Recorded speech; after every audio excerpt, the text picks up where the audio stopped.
안녕하세요. 오늘도 사연살롱을 찾아주셔서 감사합니다. 전 수원에서 고깃집을 운영 중인 50대 초반 박유정이에요.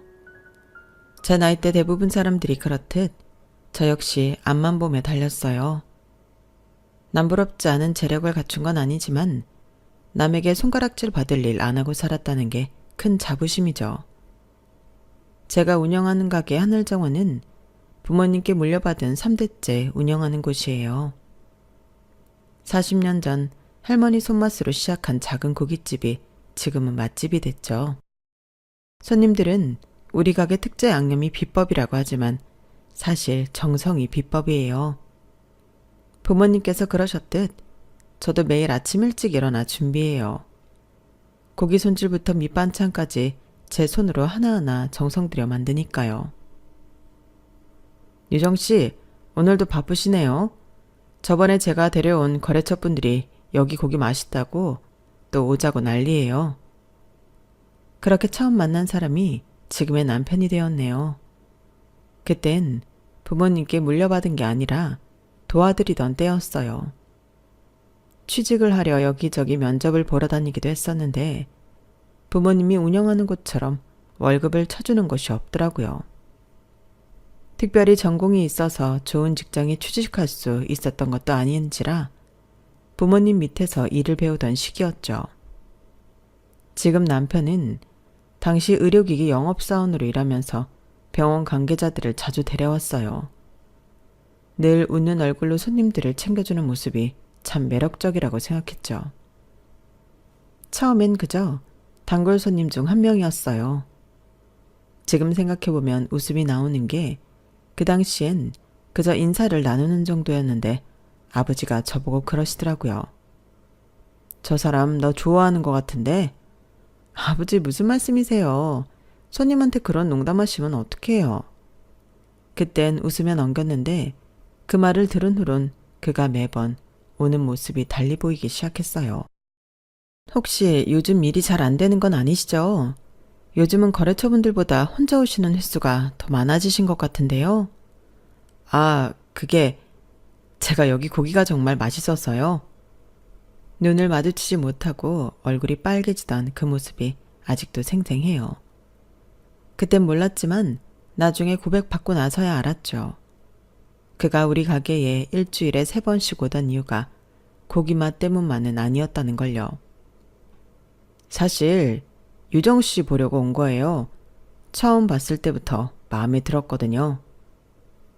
그때 어색하게 웃는 남편을 보는데 이 사람이라면 평생 살아도 괜찮을 것 같다는 생각이 들었어요. 잘생긴 얼굴도 아니고 호감형도 아닌데 말이에요. 키만 크고 덩치도 산만해서 생긴 건 꼭 선적 같은데 웃는 모습이 해맑은 아이처럼 보였거든요. 어디 가서 누구한테 나쁜 짓 안 하겠다는 생각에 연애를 시작했고 그렇게 결혼이 빠르게 진행됐어요.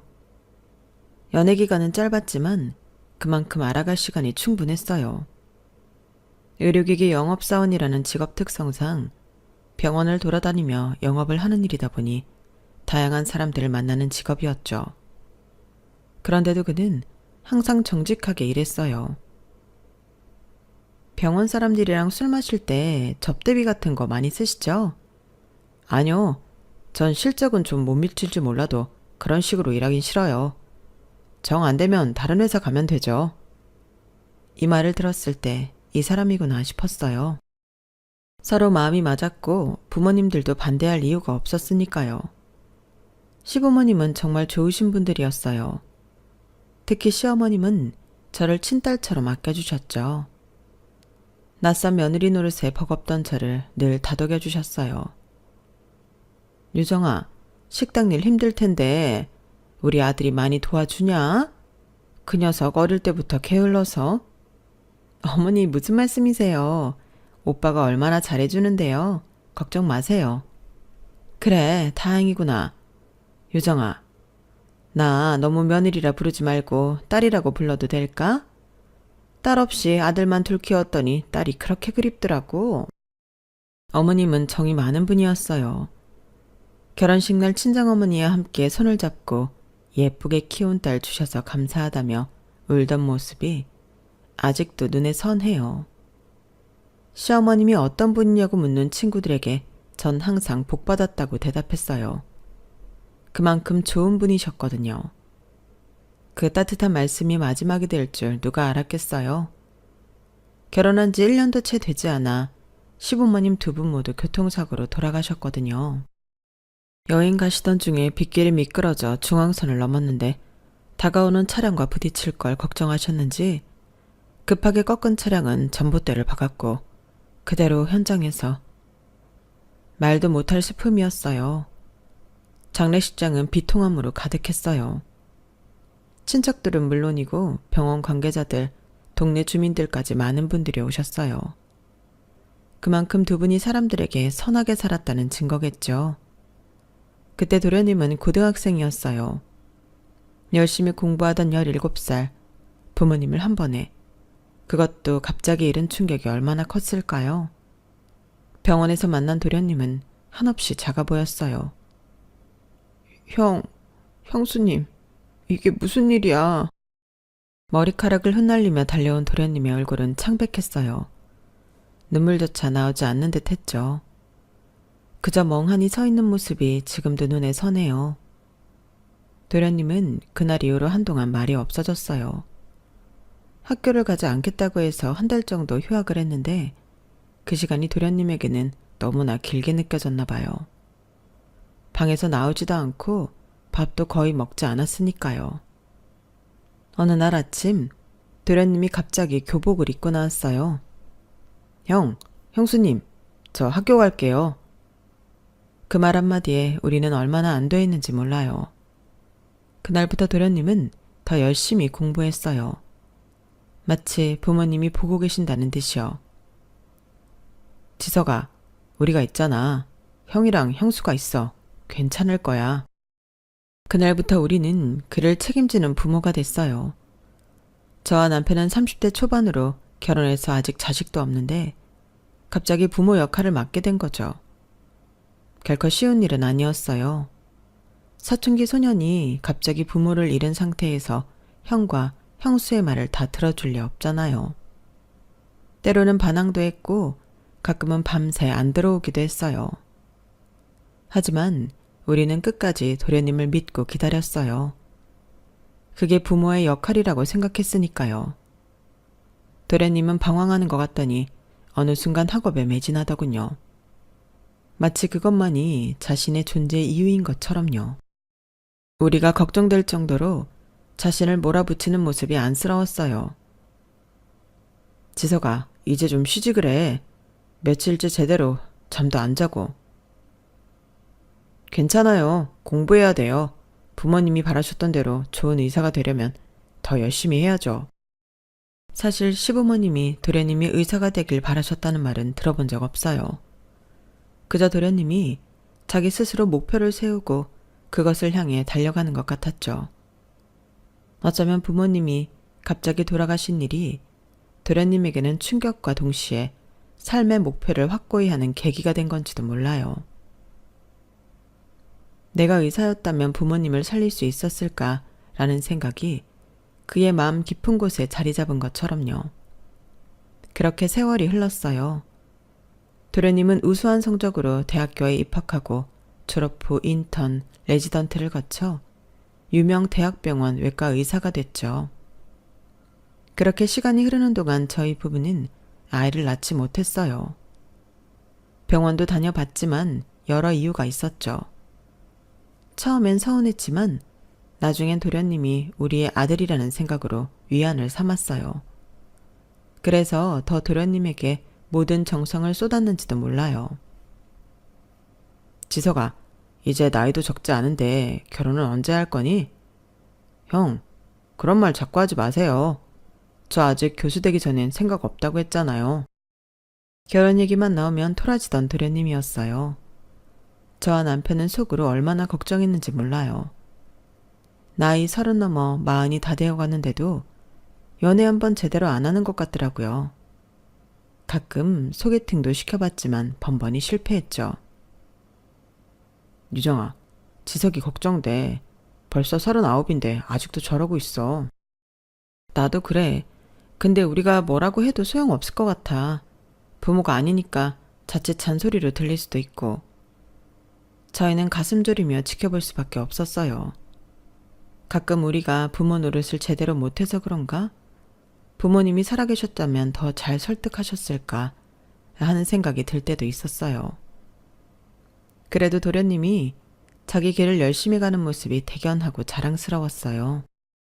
그런데 어느 날 갑자기 도련님이 전화를 했어요. 평소와는 달리 목소리가 들떠 있었어요. 형수님, 이번 주말에 시간 있어요? 소개할 사람이 있는데. 뭐? 정말? 누구? 같은 병원에 근무하는 의사예요. 결혼하고 싶은 사람. 같이 저녁 먹어요.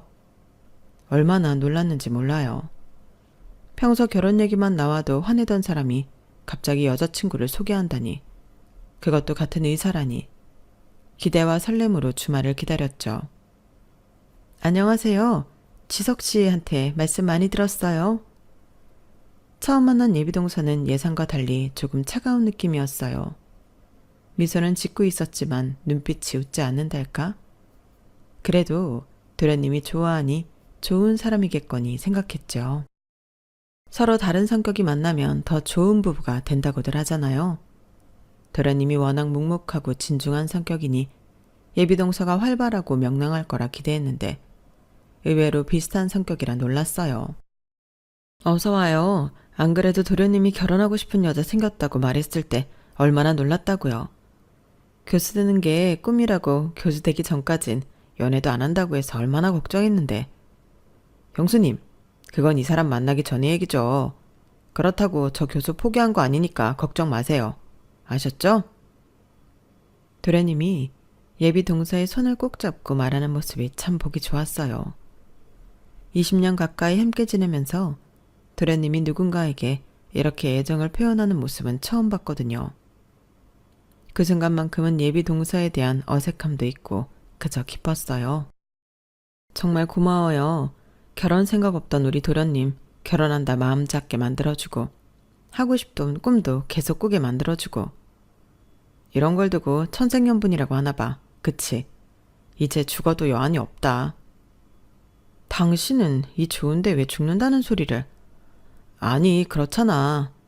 부모님 사고로 돌아가시면서 막내 눈에 밟혔을 텐데 지 좋은 공부한다는 걸 우리가 막지 못하니 결혼하라고 독촉도 못하고 당신한테 말은 안 했지만 내가 얼마나 마음 졸였다고. 그런데 이렇게 근사한 재수씨를 데리고 오다니 난 정말 오늘 죽어도 여한이 없어. 저희는 정말 기뻤어요. 드디어 도련님이 가정을 꾸릴 수 있다는 생각에요. 하지만 예비동서는 어딘지 모르게 계속 자리에서 불안해 보였어요. 도련님이 화장실에 간 사이 저는 예비동서와 조금이라도 더 친해지고 싶어 말을 걸었어요. 아, 미안해요. 사람 불러놓고 너무 우리끼리만 얘기했죠? 혹시 불편해요? 네? 아니요. 아까부터 자꾸 두리번거리길래 혹시 화장실 가고 싶어서 그래요? 여자 화장실은 저쪽이에요. 네? 아니에요. 괜찮아요. 그때는 몰랐어요. 예비동서가 우리 고깃집에 앉아있는 것 자체가 불편했다는 걸요. 나중에 생각해보니 처음부터 신호가 있었던 거죠. 고기를 별로 먹지 않는다던가 자꾸 창문 쪽을 보며 환기가 잘 되는지 묻는다든가. 하지만 그때 그전 자리가 자리인 만큼 긴장돼서 그럴 거라고 생각했을 뿐이었어요. 그런데 같이 지내보니 저처럼 남들에게 피해 안 주고 사는 걸 당연하게 생각하는 사람만 있지 않다는 걸 새삼 알게 되었네요. 장사하는 사람이 설마 나이 50 넘어 그걸 처음 알았냐고 하실 수 있지만 손님으로 만나는 것과 가족으로 만나는 건 전혀 다르다고 미리 말하고 싶은 심정이에요. 어릴 때부터 고깃집 운영하는 부모님 밑에서 자라 술 드시고 실수하시는 분들, 아니 맨정신에도 뭐 하나라도 더 서비스 받으시려는 분들 보면서 세상이 호락호락하지 않다는 걸 왜 몰랐겠어요.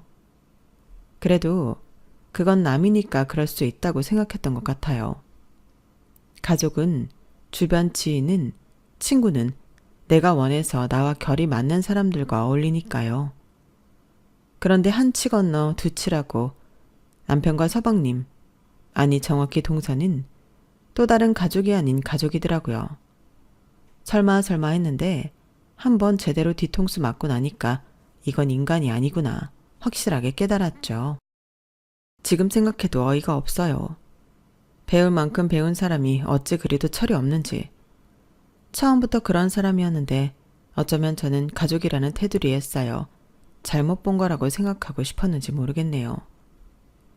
도련님과 예비동서의 결혼식은 예상보다 빨리 진행됐어요. 만남을 가진 지 반년 만에 서둘러 결혼을 하더라고요. 그때만 해도 저는 행복했어요. 시부모님 일을 겪고 나서 한참 힘들었던 도련님이 제 발로 가정을 꾸리고 행복해하는 모습을 보니 정말 다행이라고 생각했거든요. 그동안 형수 노릇을 넘어 엄마 노릇까지 겸하면서 키운 도련님이 이제 제 손을 떠나 새로운 가정을 꾸린다는 게 시원섭섭하기도 했지만요. 결혼식 날 사람들은 신부 쪽이 많이 왔다고 했어요. 그도 그럴 것이 동서와 동선의 부모님이 의사이다 보니 대학병원 원장님부터 의사협회 회장님까지 제가 봐도 내노라 하는 분들이 많이 오셨더라고요. 저는 약간 긴장되기도 했지만 그래도 도련님이 좋은 가문에 들어간다는 생각에 기뻤어요. 형수님, 사진 찍으러 오세요. 가족 사진이요. 도련님이 부르길래 신랑 신부 부모님들 옆에 가서 섰는데 동서 어머님이 살짝 눈살을 찌푸리시더라고요. 아, 가족 사진은 부모님들하고만 찍죠? 형님은 친구분들하고 찍으시면 될 것 같은데. 그때는 별 생각 없이 아, 네, 그럴까요? 하고 물러났는데 지금 생각해보면 그때부터 미묘한 신호가 있었던 거예요. 저와 남편은 도련님에게 부모 역할을 해왔는데 결혼식에서는 진짜 가족이 아니라는 느낌을 받았달까요? 아무튼 결혼식은 잘 마쳤고 신혼여행까지 다녀온 두 사람은 서울 강남에 신혼집을 차렸어요. 의사 부부다 보니 병원과 가까운 곳으로 정했다고 하더라고요. 수원에서 서울까지는 좀 거리가 있지만 그래도 자주 보자고 약속했죠. 그리고 첫 명절이 다가왔어요. 설날이었는데 아무래도 저희 집에서 차례를 지내야 했어요. 시부모님 제사를 지내는 곳이니까요. 저는 며칠 전부터 장을 보고 음식을 준비했어요. 아무래도 처음 맞는 명절에 도련님, 아니 이제는 서방님과 동서가 오니 더 정성을 들였죠. 와, 형님 대단하세요. 이 많은 음식을 언제 다 하셨어요? 동서가 식탁에 가득 차려진 음식을 보며 말했어요. 얼핏 듣기엔 칭찬 같았지만 뭔가 미묘하게 다른 뉘앙스가 느껴졌어요. 역시 장사하시는 분은 손이 크시네요. 저희 집 음식은 양보다는 질로 승부하거든요. 어머님이 항상 적게 먹더라도 좋은 걸 먹어야 한다고 하셔서. 순간 말문이 막혔어요. 제가 준비한 음식의 질이 떨어진다는 뜻인가? 그래서 직접 물어봤죠. 동서, 혹시 내가 준비한 음식이 맛이 없다는 뜻이야? 아니요, 그런 뜻이 아니라 저희 집은 음식을 조금만 해서 그게. 설마요. 형수님 음식이 어떻게 맛이 없을 수 있어요? 항상 최고라고 제가 말하잖아요. 그리고 형수님이 싸주시는 반찬 덕분에 제가 얼마나 잘 먹는데요. 이 사람이 입이 짧아서 많이 못 먹거든요. 그래서 그럴 거예요. 이거 많이 한 거 아니야. 거의 내가 다 싸갈 거야. 서방님이 재빨리 끼어들었어요. 분위기가 싸해질 뻔했지만 서방님 덕에 넘어가게 되었죠. 하지만 저는 미묘하게 기분이 상하더라고요. 그런데 마음에 안 두기로 했어요. 나이 차이 나는 동서가 철없이 한 말에 일일이 신경 쓰면 제가 또 나이답지 못한 행동하는 것 같았으니까요. 형수님, 매번 고마워요. 역시 형수님밖에 없어요.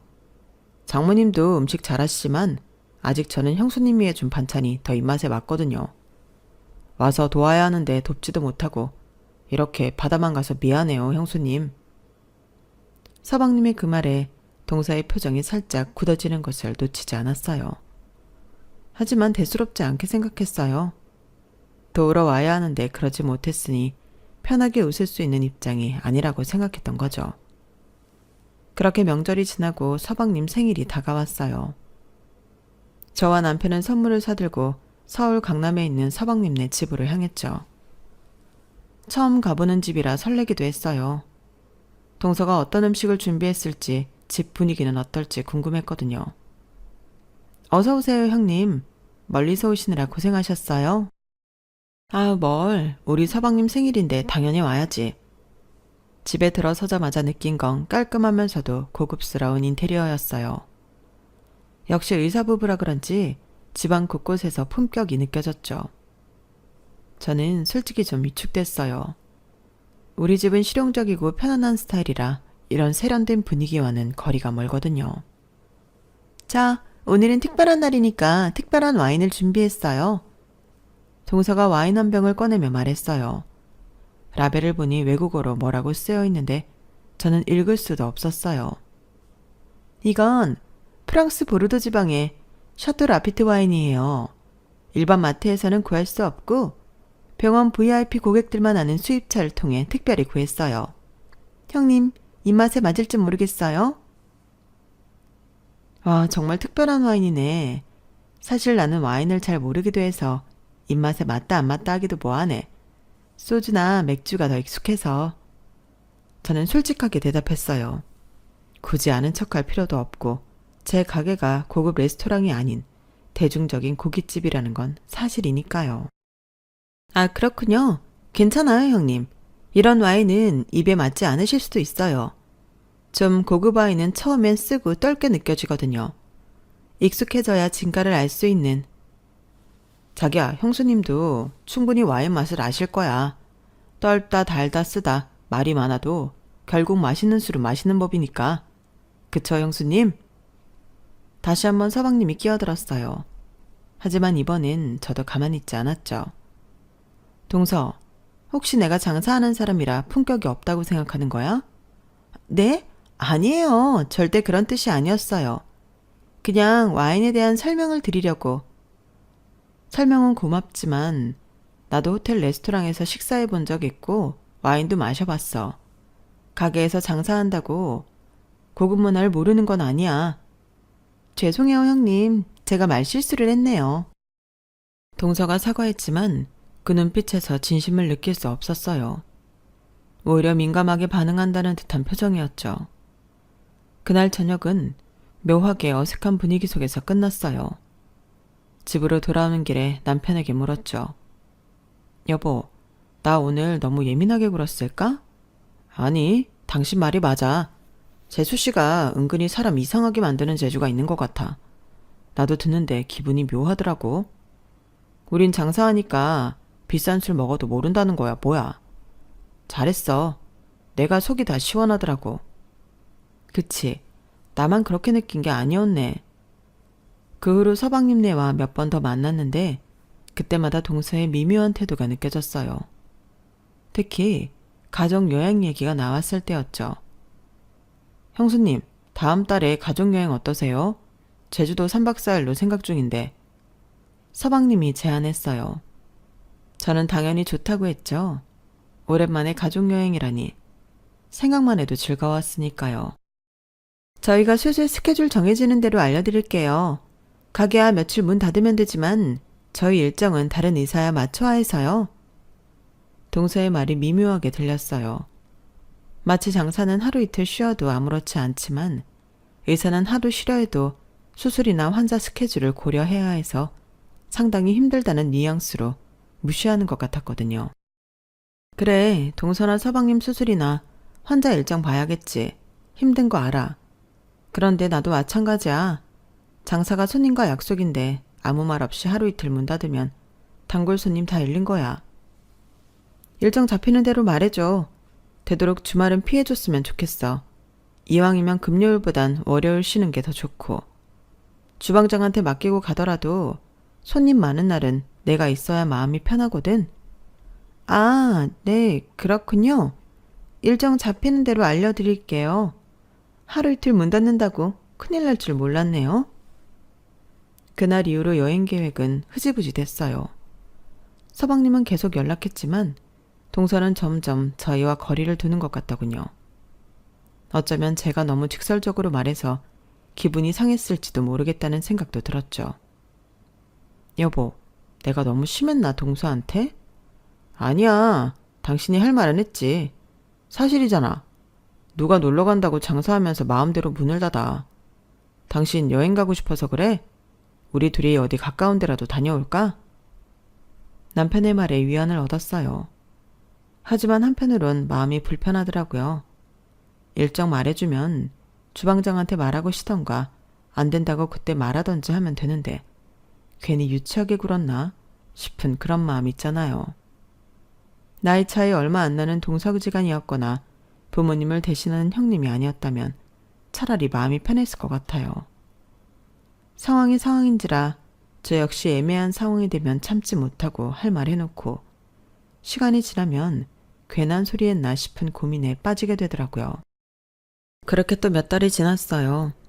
서방님네와의 관계는 겉으로는 무난했지만 속으로는 늘 어색함이 있었죠. 그렇게 서방님과 동서는 의사부부로 새 삶을 시작했고 저는 그들을 응원하는 마음으로 지켜봤어요.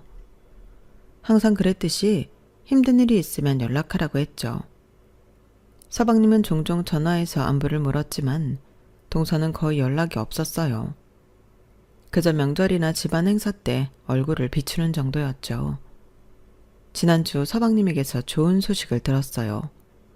오랫동안 준비해온 교수 자리에 최종 제안을 받았다는 거였죠. 얼마나 기뻤는지 몰라요. 서방님의 목소리에서 설렘이 느껴졌고 저 역시 가슴이 벅차올랐어요. 어린 시절부터 꿈꿔온 교수 자리, 그것도 명문 대학병원에서 말이죠. 시부모님이 살아계셨다면 얼마나 자랑스러워 하셨을까요? 형수님, 이 모든 게 형수님 덕분이에요. 부모님 돌아가시고 형수님이 없었다면 제가 지금 이 자리에 있을 수 없었을 거예요. 무슨 소리예요? 서방님이 스스로 이뤄낸 거죠. 열심히 공부하고 노력한 결과잖아요. 아니에요, 형수님. 정말로요. 형님과 형수님이 제 부모님 역할을 해주셨기 때문에 가능했어요. 특히 형수님은 정말 친어머니처럼 저를 보살펴 주셨잖아요. 그 말을 듣는데 눈물이 났어요. 부모님의 빈자리를 채워준다는 게 얼마나 어려운 일인지 또 얼마나 보람된 일인지 새삼 깨달았죠. 고맙단 말 드리려고 했던 건 아니지만 남편 말처럼 먼 훗날 시부모님을 다시 만난다면 부끄럽지 않겠다는 생각에 정말 뿌듯했어요.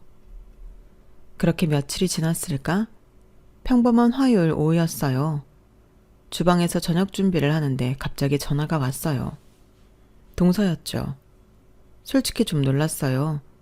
동서가 먼저 전화를 한 적이 거의 없었거든요.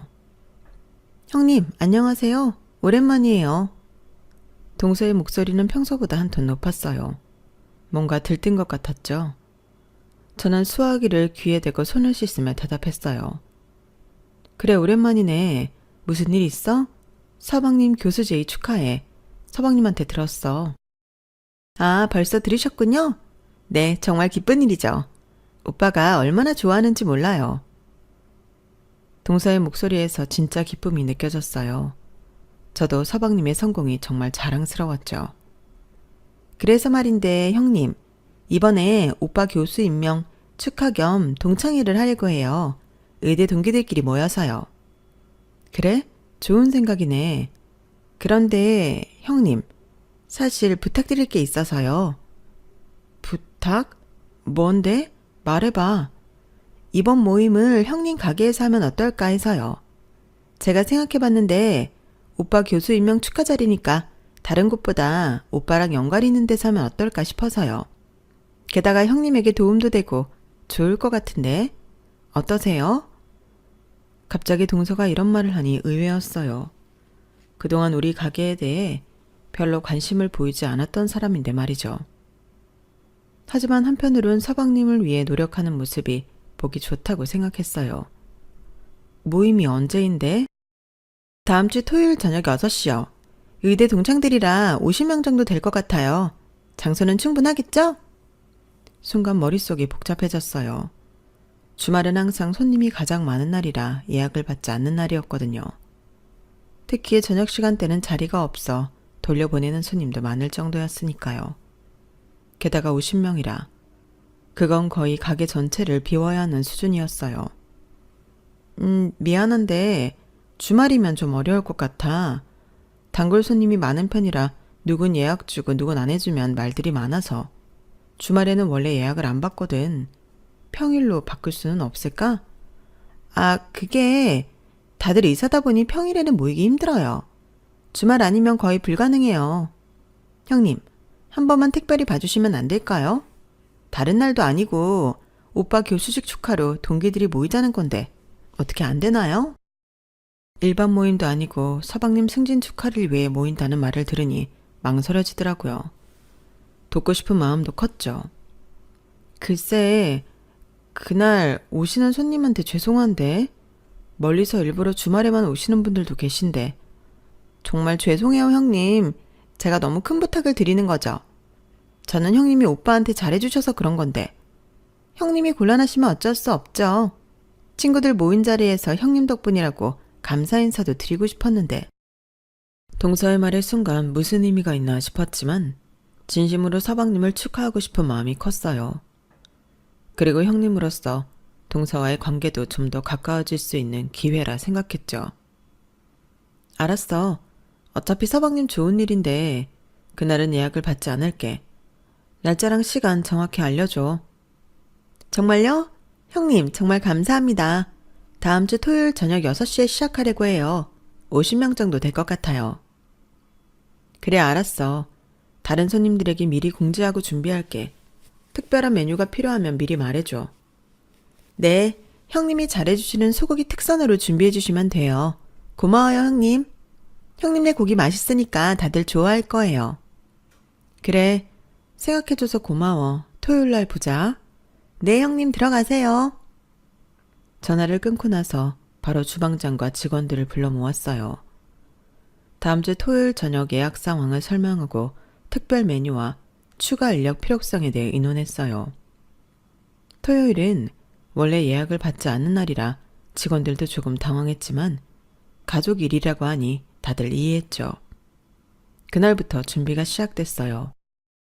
50명을 위한 고급 소고기를 미리 주문하고 특별 메뉴를 구상하고 그날 필요한 직원들을 추가로 고용했어요. 한 번에 많은 인원을 챙기려면 일손이 부족할 것 같았거든요. 모자르지 않게 넉넉하게 주려면 평소보다 더 많은 식재료를 준비해야 했고 가게 구조도 50명이 함께 앉을 수 있도록 재배치했죠. 생각보다 일이 많았어요. 그래도 서방님을 위한 일이니 즐거운 마음으로 준비했네요. 모임 전날 특별 메뉴를 미리 체크하고 준비하느라 하루 종일 바빴어요. 장사까지 병행하면서 준비해야 했으니 더 정신없었죠. 그런데 저녁 장사를 시작할 무렵 동서에게서 전화가 왔어요. 형님, 저예요. 동서. 걱정돼서 전화한 거야? 차질 없이 준비하고 있으니까 걱정할 거 없어. 소고기도 제일 좋은 걸로 준비했어. 특 A급이라 원래 가격보다 더 받아야 하지만 특별히 동서 동기를 위해 내가 준비했으니 맛있게 먹어만 주면 돼. 그러셨어요? 그런데 죄송해서 어쩌죠? 죄송하다니 뭐가? 동서의 목소리가 어색했어요. 왠지 불길한 예감이 들었죠. 그게 장소가 바뀌었어요. 횟집으로요. 순간 귀를 의심했어요. 하루 전에 갑자기 장소를 바꿨다고? 이미 모든 준비가 끝난 시점에? 뭐라고? 무슨 말이야 그게? 정말 죄송해요 형님. 친구들이랑 얘기하다 보니 아무래도 고기 냄새가 옷에 배인다고 다들 왜 그런 데 잡았냐고 핀잔을 줘서요. 아무래도 의사들이 모이는 자리니까 좀 그렇다고. 깔끔하고 격식 있는 자리에서 보는 게 당연한 거 아니냐는데 제가 할 말이 없었어요. 죄송해요 형님. 그래서 급하게 강남에 있는 횟집으로 바꾸게 됐어요. 어이가 없었어요. 고기 냄새? 의사들이 모이는 자리? 마치 제 가게가 격이 떨어지는 것처럼 말하는 느낌이었어요. 그리고 이미 모든 준비를 다 했는데 특별 주문한 고기, 추가 고용한 직원들, 손님들에게 미리 공지한 휴업. 모든 게 물거품이 됐어요. 동서, 지금 농담하는 거지? 우리가 얼마나 준비했는지 알아? 이미 특별 메뉴 재료도 다 들여놨고 내일 예약한 손님들도 다 돌려보냈어. 이게 무슨 짓이야? 형님, 화나시는 거 충분히 이해해요. 하지만 저도 어쩔 수 없었어요. 원래 예약 없이도 주말에 손님 많다고 하셨으니 크게 문제 없으실 거잖아요. 그쵸? 뭐? 그걸 지금 말이라고 해? 동서, 분명히 말하는데 지금 한 일들 후회하게 될 거야. 제가 화난 목소리로 단호하게 말하는데도 동서는 아랑곳하지 않더군요. 말로는 죄송하다고 하는데 빨리 전화를 끊고 싶어 한다는 게 수화기 너머로 전해졌기 때문이에요. 그렇게 전화를 끊고 나니 온몸에서 힘이 빠져나가는 느낌이었어요. 그동안 느꼈던 동서의 미묘한 태도들, 그게 우연이 아니었구나 싶었죠. 동서는 정말로 저를 무시하고 있었던 거예요. 장사를 해본 사람이면 노쇼가 얼마나 우라통 터지는 일인지 아실 거예요. 근데 전 그걸 남이 아닌 가족에게 당했죠. 그것도 저를 무시하는 나이 어린 동서에게요. 어떻게 해야 할지 머릿속이 복잡해졌지만 저녁 장사가 시작돼서 아무것도 할 수 없었죠. 가게를 마무리하니 자정을 넘긴 시간이라 서방님에게 말해 따질 수도 없었고요. 그날 밤 잠을 이루지 못했어요. 머릿속에 온갖 생각이 교차했죠. 처음엔 화가 났어요. 어떻게 이럴 수 있지? 가족을 이렇게 대해도 되는 건가? 하는 생각으로요. 그 다음엔 슬펐어요. 내가 뭘 잘못했나? 정말 내 가게가 그렇게 부끄러운 곳인가? 하고요. 그렇게 뜬 눈으로 밤을 지샜네요. 그날 아침은 평소와 다를 것 없이 가게 오픈 준비로 바쁘게 시작됐어요. 주방에서 밑반찬을 손질하는데 가슴 한켠이 무거웠죠. 어제 동서의 전화로 인해 밤새 잠을 설친 터라 눈이 부어 있었는데 남편은 평소보다 조심스럽게 대해주는 게 느껴졌어요. 아침을 대충 먹이고 보내고 나니 마음이 더 복잡해지더군요. 주방에서 칼질하고 있는데 종업원이 주방 입구에서 머뭇거리며 서 있는 게 보였어요. 사장님, 손님이 오셨는데요. 지금 장사 준비 중이라 손님 응대하기 어렵다고 말해줘. 아직 오픈 전이잖아? 그게 손님이 아니라 사장님 동서라고 하시는데. 순간 손이 들고 있던 칼을 도마에 내려놓았어요. 동서가 여기 왔다니. 예상은 했지만 생각보다 빠르게 움직였다 싶었어요. 점심 오픈까지 1시간도 안 남았으니 마무리를 지어야겠다 싶더라고요. 어디 있어? 홀에 앉아 계세요. 주방 앞치마를 벗으며 홀로 나갔어요. 아직 문도 열지 않은 가게 안 구석 테이블에 동서가 앉아 있었어요. 놀랍게도 평소와는 달리 화장기 하나 없는 얼굴이었고 부어 있었어요. 그 모습에 순간 당황스러웠지만 어제의 일을 생각하니 냉정하게 말이 나가더라고요. 가까이 다가가 동서 앞 테이블에 섰어요. 앉으려는 생각도 없었죠. 무슨 일이야? 난 지금 장사 준비 중이야. 차갑게 말했어요. 더 이상 친절하게 대할 이유가 없다고 생각했으니까요. 형님, 정말 죄송합니다. 동서는 떨리는 목소리로 말했어요. 하지만 저는 표정 하나 바꾸지 않았죠. 곧 점심 손님들이 오실 시간이야. 할 말 있으면 빨리 하고 가. 형님, 제가 어제 정말 잘못했어요. 제 생각이 짧았어요. 그래서 형님이 준비하신 모든 비용 계산하려고 왔어요. 동서는 떨리는 손으로 지갑에서 카드를 꺼냈어요. 마치 이 자리를 빨리 벗어나고 싶은 듯한 표정이었죠. 좋은 소고기 준비하셨다고 하셨잖아요. 원래 가격보다 비싸다고 하셨으니까 그거 다 포함해서 계산할게요. 얼마예요? 그 말을 듣는 순간 더 화가 났어요. 마치 돈만 주면 모든 게 해결된다는 태도 같았거든요. 동서, 돈 문제가 아니잖아. 그래도 먹지도 않는 음식값을 왜 내려고 해? 그만하고 돌아가. 이러다 영업방해로 신고할 수도 있어. 주방에서 직원들이 힐끔힐끔 이쪽을 쳐다보는 게 느껴졌어요. 하지만 그냥 무시했죠. 형님 제발요. 이것만이라도 해결하고 가게 해주세요. 해결? 뭘 해결한다는 거야? 돈이면 다 되는 거야? 정말 그렇게 생각해? 그때 동서가 갑자기 자리에서 일어나더니 제 앞에 무릎을 꿇었어요. 식당 바닥에 말이죠. 저는 순간 너무 황당해 말을 잇지 못했어요. 형님, 살려주세요. 제발요. 동서의 행동에 주변이 순식간에 조용해졌어요. 주방 직원들도 홀 청소하던 아르바이트생도 모두 멈춰서서 우릴 쳐다봤죠. 뭐? 무슨 말을 하는 거야? 일어나. 사람들이 다 보고 있잖아. 내가 뭐라고 동서를 살리고 말고 한다고 그래? 사람 살리는 건 의사인 동서가 잘하는 거 아니었어? 오빠가 형님께 사과하고 용서받지 않으면 이혼하겠다고 했어요. 제발 형님, 저 좀 용서해 주세요. 동서가 찾아온 이유를 이실직고 하자 아침 일이 떠올랐죠. 새벽녘에 서방님에게 문자로 동서 모르게 가게로 오라고 했던 일이요. 서방님은 이른 새벽부터 문자를 보내는 저에게 당황하셨는지 단 20분 만에 가게에 도착하더군요.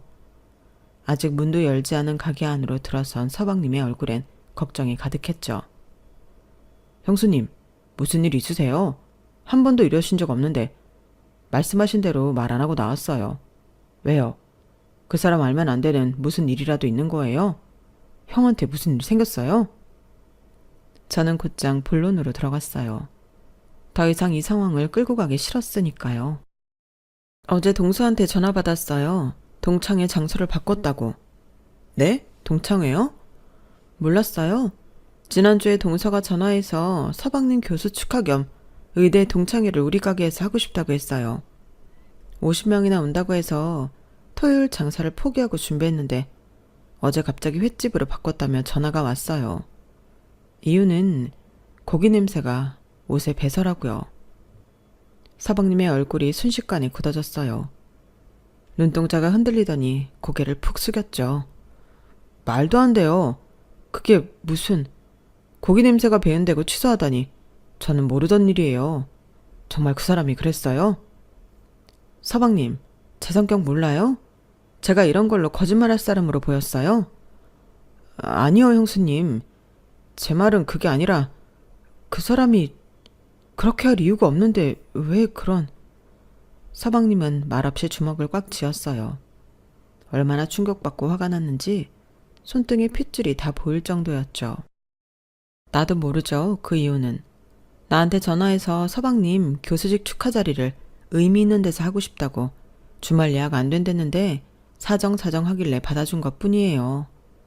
50명 예약이라 특별히 소고기도 더 주문하고 직원도 더 고용했어요. 단골 손님 예약도 다 돌려보내고요. 그런데 하루 전날 저녁에 와서 의사들이 모이는 자리라 격이 안 맞는다고 취소했으니 정확한 이유는 동서만 알겠죠. 형수님, 정말 죄송합니다. 제가 당장 얘기해서 그럴 필요 없어요. 형수님, 서방님, 난 밤새 많은 생각을 했어요. 결론은 이제 동서와는 거리를 두고 싶어요. 알고 있을지 모르겠지만 비단 이번 일뿐만 아니에요. 이미 지난 일 하나하나 거론해 뭐 하겠어요. 내가 시어머니도 아니고 내가 동서를 데리고 살 것도 아니니 이젠 안 보고 살아야겠어요. 솔직히 남남이니까 서방님 잘 살고 행복하게 지내는 걸 멀리서라도 볼 수 있다면 그걸로 충분해요. 형수님, 그렇게 말씀하시면 너무 가슴이 아파요. 형수님은 제게 어머니 같은 분이에요. 형수님이 아니었다면 제가 지금 여기 없었을 거예요. 그런 서방님을 보고 있자니 가슴 한켠이 아려오더군요. 하지만 이미 돌이킬 수 없는 강을 건넜다고 생각했어요. 그래서 긴 말 할 거 없고 할 말 했으니 서방님도 어서 집에 들어가 출근 준비를 하고 돌려보냈죠. 동서의 무릎을 꿇은 모습을 보니 서방님이 집에 가서 얼마나 강경하게 나왔는지 짐작이 갔어요. 그래도 이혼이라니 너무 심하게 나간 건 아닐까 걱정이 되기도 했죠. 이게 이렇게 큰일이 될 거라고 생각도 못했어요. 그냥 횟집이 더 분위기 있을 것 같아서 형님 가게가 나쁘다는 게 아니라. 일어나, 여기서 그러지 말고 손님 오면 어떡하려고. 동서를 부축해 일으키며 주변 직원들에게는 평소처럼 일하라는 눈짓을 했어요. 동서를 좀 더 조용한 구석자리로 안내했죠. 동서, 솔직히 말해봐. 이유나 좀 듣자. 왜 나한테 이런 짓을 한 거야? 내가 예쁘거나 나이 차이가 얼마 안 나면 모르겠는데 나는 동서보다 훨씬 나이도 많고 같은 직군도 아니라 만날 일도 없고 대체 왜 그랬는지 모르겠어. 동서는 한참을 흐느끼다가 고개를 들었어요. 사실 질투가 났어요. 질투? 네. 가족이 되었으면 저를 1순위로 생각했으면 좋겠는데 오빠는 항상 형님 형님하고 어머니 같은 분이라 형님 아니었으면 의사고 뭐고 노숙자 되었을 거라고. 그게 무슨... 솔직히 이해가 안 됐어요. 남편이 스스로 노력해서 된 거지 누가 등 떠민 것도 아닌데 그거 가지고 형님을 어머니처럼 생각한다는 둥 잘해야 한다고 말할 때마다 솔직히 안 봐도 그만이라 생각한 거 맞아요. 어이가 없었어요. 정말 이런 이유로 저를 무시하고 있었다고요?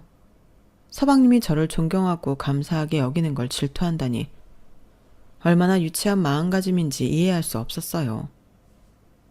동서, 사람이 어떻게 그런 마음가짐을 가질 수 있어? 서방님은 부모님을 일찍 여의고 힘든 시간을 보냈어. 내가 그저 형수로서 도리를 했을 뿐인데 그걸 질투한다니.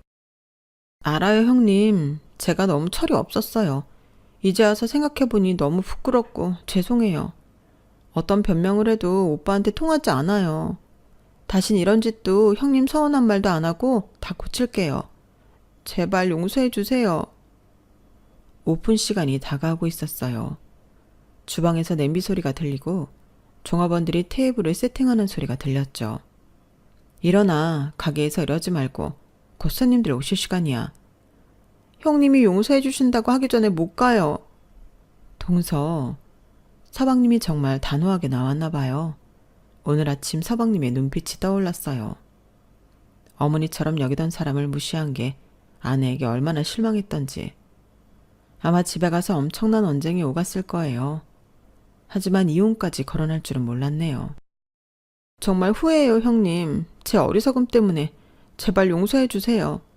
오빠 말대로 형님은 오빠에게 친어머니보다 더한 분이라는 걸 알았어요. 제가 철이 없어서. 한숨이 나왔어요. 서방님과 동서의 결혼 생활이 깨지는 건 보고 싶지 않았으니까요. 아무리 실망했어도 이혼까지 가는 건 원치 않았어요. 알았어, 동서. 그만 울어. 동서가 눈물을 닦으며 고개를 들었어요. 눈에는 아직도 두려움이 가득했죠.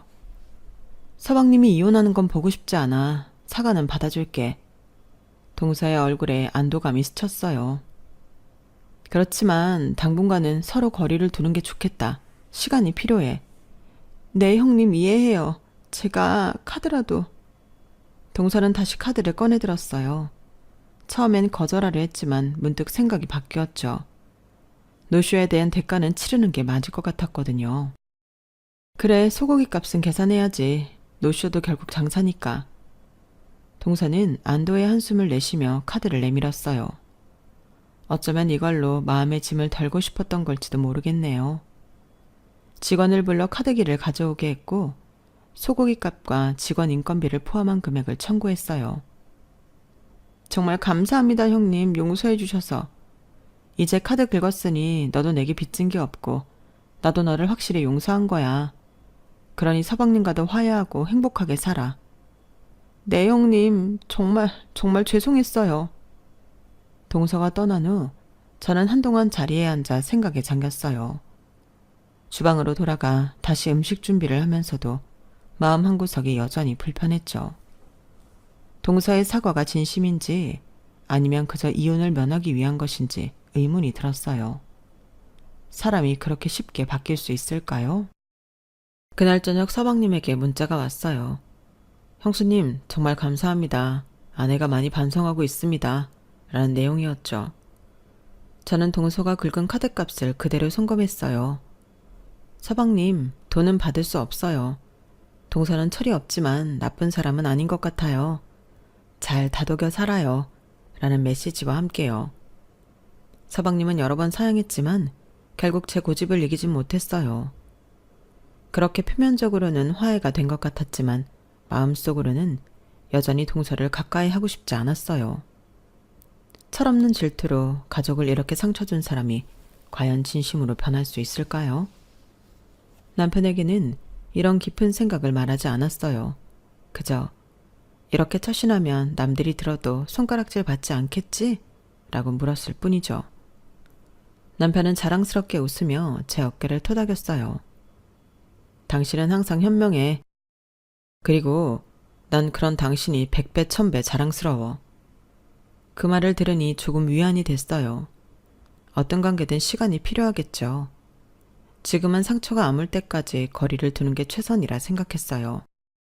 가족이라는 이름으로 모든 걸 덮고 넘어가는 것보다 솔직하게 마음의 거리를 인정하는 편이 더 건강한 관계로 가는 길일 테니까요. 제 이야기는 여기까지입니다. 들어주신 분들 오늘 하루도 행복하세요. 여러분, 사연 댓글에 응원과 현명한 조언 부탁드려요. 좋아요와 구독은 저에게 큰 힘이 됩니다. 오늘도 좋은 일 가득하세요.